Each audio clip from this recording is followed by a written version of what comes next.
कार्यक्रम होते कीर्तनाच्या, त्यांची पोस्ट रात्री 12 वाजता मी पाहिली आणि तिथून ते तिथला कार्यक्रम संपून साधारणतः मला वाटतं शरद भाऊ 12 वाजता तुम्ही निघाले असेल आणि पहाटे 4 वाजता ते घरी पोहोचले वरळ्याला आणि तो कार्यक्रम संपून आज त्यांनी खऱ्या अर्थानं या कार्यक्रमासाठी वेळ दिला. सगळ्या विद्यार्थ्यांना विनंती, शरद भाऊसाठी आपण सगळ्यांनी एकदा टाळ्या वाजवाव्या. असे आमच्या सगळ्यांचे मार्गदर्शक शरद भाऊ या कार्यक्रमाला माझ्या वाढदिवसाच्या निमित्त उपस्थित झाले. त्यांचं स्वागत करून उपस्थित सर्व मान्यवर संदीप महाराज लोहर, संजय महाराज गोंडे सगळेच माझे मित्र, नामोल्लेख करत नाही. विद्यार्थी दशेमध्ये आपण होतो, कार्यक्रम चालू असताना विद्यार्थ्यांची मानसिकता काय असती हे मी स्वतः त्याच्यातून गेलेलो त्यामुळे मला माहिती आहे. पुढाऱ्यांच्या बाबतीत किंवा त्यांच्या भाषणाच्या बाबतीत विद्यार्थ्यांना काही इंटरेस्ट नसतो, कारण विद्यार्थी दशेतून आपण सगळे गेलेलो आहे. पुढारी येतात, त्यांची भाषणं करून जातात, हे सगळं होतं, ते त्यांचं कर्तृत्व असतं. तर हा कार्यक्रम नियोजित करण्याचा कार्यक्रम असा की मगाशी उल्लेख झाला, राजू ताऊजी गोरडे हा एक माझा मित्र आहे आणि त्या मित्राचं माझी जी भेट झाली ती छत्रपती शिवाजी विद्यालय देवरोड या ठिकाणी झाली. पण राजू गोरडे हा आळंदीच्या शाळेत होता 1ली ते 4थीला, परंतु त्याच्यानंतर त्याच्या वडिलांचं ट्रान्सफर झाले, ते खडकी ॲम्युनिशन फॅक्टरीला शरद भाऊ पहिल्यांदा होते, त्यांचं ट्रान्सफर झालं देवरोड ॲम्युनिशन फॅक्टरीला. 5वीच्या वर्गामध्ये आमची पहिल्यांदा भेट झाली. आता मला विद्यार्थ्यांना पण सांगायचं की आमची भेट झाली तर आमची घट्ट मैत्री कशी झाली. शरद भाऊ थोडासा वेळ घेतो. आमच्या वर्गामध्ये एक भोसले सर म्हणून शिक्षक होते 5वीला, खूप कडक शिक्षक सुरुवातीपासून, परंतु अतिशय प्रेमळ मनमिळावू ग्रामीण भागातले मला वाटतं श्रीगोंद्याचे होते. ते विद्यार्थ्यांचं ग्रामीणच्या विद्यार्थ्यांवर त्यांचं विशेष करून खूप प्रेम होतं. आता हे होत असताना शरद भाऊ आमचं काय व्हायचं, सांगावड्याला नाव होते, नाव म्हणजे संजय भाऊ नाव असते ना की मध्ये पूर्ण नव्हतं आमच्या गावाला, तर ती नाव पार करून आम्हाला देवरोडला यायला लागायचं. तर ते शाळेमध्ये 5वीला शिकत असताना 5वीच्या वर्गामध्ये एक दिवस काय झालं, ते राजूला खूप भूक लागायची, म्हणजे शाळा चालू झाली की त्याला ती भूक सहन होत नसत आणि आम्ही लास्ट बेंचवर म्हणजे लास्ट बेंचवर कायम बसणार आहे. तर काय झालं, माझा डबा त्याने त्या ठिकाणी उघडला आणि तो डबा खात असताना भोसले सर पुढे शिकवत होते. आता हे काय झालं, राजूने डबा खाल्ला, त्याच्यातला एक घास खाल्ला, तो राजूचं म्हणजे खाण्याचं क्रिया बंद झाली, पण त्यांनी काय केलं, डबा सरकवला माझ्या पुढं खाली बेंच खाली होता, बेंच होता आणि भोसले सरांनी त्याचं ते खाण्याचं पाहायचा योग राजूचं ते एकच राहिलं आणि भोसले सर डायरेक्ट माझ्या शेजारी आले. आता डबा कुणी खाल्ला म्हणजे घास कुणी खाल्लाय, मित्रांनी खाल्ला आणि भोसले सरांना असं वाटलं की माझं क्लास चालू असताना हा डबा खातोय, म्हणून त्या भोसले सरांनी सगळ्या वर्गासमोर इतकं मला बदललं, जे आहे ते कबूल करायला हरकत नाही. परंतु आता ह्याच्यात शिक्षकांनी मारलं तर वाईट वाटत नसतं, परंतु शिक्षकांनी जर विद्यार्थ्यांसमोर मारलं, वर्गासमोर मारलं, मला सगळ्या शिक्षक मित्रांना विनंती करायचे, कुठल्याही विद्यार्थ्याला मारताना सगळ्या वर्गासमोर मारू नका प्लीज, कारण तो जो इगो हात होतो ना तो इगो खूप हे होतो. आणि त्या प्रसंगानंतर राजू गोरडेची आमची खूप मैत्री झाली. 5वी ते 10वी आम्ही एकत्र होतो आणि 5वी ते 10वीच्या प्रवासानंतर राजू गोरडेचं खूप चांगले पर्सेंटेज त्याला मिळालं. साधारणतः शरद भाऊ 92% मार्क होते राजूला आणि मला 80% मार्क होते. आता त्या काळाची प्रथा अशी होती की एखादा विद्यार्थी जर वर्गात हुशार असेल, समजा मी सांगवडे गावात हुशार विद्यार्थी, शिवाजी विद्यालयात 2रा क्रमांक, सगळे असे सांगायचे की सायन्सला ऍडमिशन घेतलं पाहिजे. मुळात हा एक खूप मोठा विषय शरद भाऊ की विद्यार्थ्यांना गायडन्स मिळत नाही. मग सायन्सला ऍडमिशन घेतलं पाहिजे, काय घ्यायचं तर आपला मुलगा हुशार, त्याने कुठे जायचं, सायन्सला जायचं. मग आम्ही पिंपरीला सायन्सला मला ऍडमिशन त्या ठिकाणी मिळालं. राजू गोरडेचं मॉडर्न ऍडमिशन झालं, तो तिथं खूप चांगल्या प्रमाणात शिकला आणि तो नंतर टाटा कंपनीमध्ये त्या ठिकाणी USA ला गेला तो. आता त्याची इच्छा होती की हा कार्यक्रम मी त्या ठिकाणी म्हणजे या शाळेमध्ये त्याला यायची इच्छा होती, परंतु कंपनीचं ते मध्ये थोडं ऍडजस्टमेंट होऊ शकलं नाही. पुढच्या कार्यक्रमाला संजय महाराज पुढच्या कार्यक्रमाला या शाळेमध्ये तो 100% त्याने मला कबूल केलं. त्याला 4ही शाळेमध्ये हे साहित्य वाटायचंय, एकाच शाळेमध्ये नाही.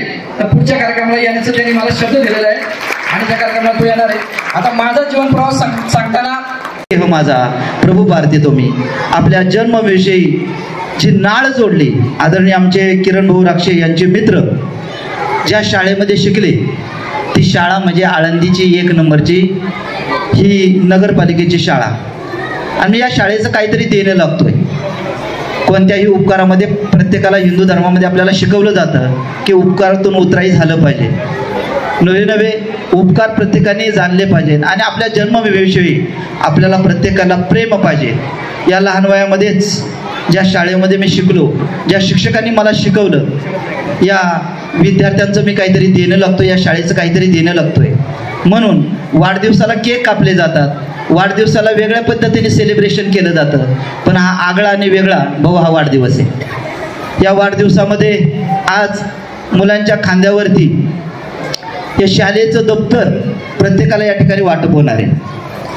बरेच जण पिशव्या देतात, कोण पैसे भरण्यासाठी पिशवी देतं, कोण भाजीपाला भरण्यासाठी पिशवी दिली जाते. पण आजची पिशवी ही तुमची आमची जी दप्तर आहे शाळेचं, अर्थात आता अभिनव वाघविलासिनी जे चातुर्यार्थ कलगामिनी ते शारदा विश्वमोहिनी नमिले मे, अर्थात आपली विद्या यामध्ये जमा करण्याकरता हे दप्तर वाटलं जाणार आहे. मी किरण भाऊ विषयी एकच बोलेल. आमचे किरण भाऊ म्हणजे मावळ तालुक्याचं एक वैभव आहे. शब्द असतात शब्दासारखे, अर्थ मात्र भिन्न. शब्द असतात शब्दासारखे, अर्थ मात्र भिन्न. फूल असतं फुलासारखं, सुगंध मात्र भिन्न. मुलांना व्यक्ती असती व्यक्तीसारखी, पण व्यक्तित्व मात्र भिन्न. असं आगळं वेगळं व्यक्तिमत्व म्हणजे आमचे किरण भाऊ. आणि महाराष्ट्राच्या बाहेर देखील त्यांना व्याख्याता म्हणून बोलवलं जातं. आणि आपली राष्ट्रीय स्वयंसेवक संघाची जी रामभाऊ माळगी प्रबोधिनी आहे, त्या प्रबोधिनीमध्ये देखील ज्यांना व्याख्याता म्हणून त्या ठिकाणी ज्यांची नियुक्ती आहे, असे तुमच्या आमच्या सर्वांचे आवडते शरदभाऊ भुट्टे पाटील,